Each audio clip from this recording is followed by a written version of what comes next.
Hacking had been much in the news. Investigations had taken place. You decided in 2009, was it not so, Mr. Yates, not to continue with the investigation. Am I right? In 2009, I didn't reopen an investigation. Yeah, and you described it to a newspaper as a crap investigation. I described it as a, you used the word, decision in the light of what I now know since News International. And yet, in 2000... Can I just finish my point? Yes. In the light of what I now know. If I had known then what I know now, and the facts appear to be that News International have deliberately covered up, I would have made a completely different decision, and none of us would be where we are today. Yes. But bearing in mind that two people had been sent to prison prior to 2009 for phone hacking, convicted, the News of the World was very much in the news as the paper that they worked for and supplied the information as a result of phone hacking. Doesn't it seem to you very strange indeed that the former deputy editor of the News of the World should be taken on in that year, 2009, when you have decided not to pursue the matter any further? Wouldn't the first question to him have been, were you involved in any way?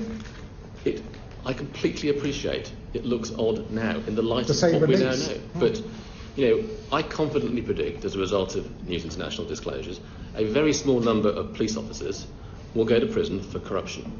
That doesn't taint the whole organisation. There was simply no evidence against either Mr. Coulson or Mr. Wallace at that point in 2009. The investigation had been carried out in 2005-06 by others. It was thought to have been a success at that time.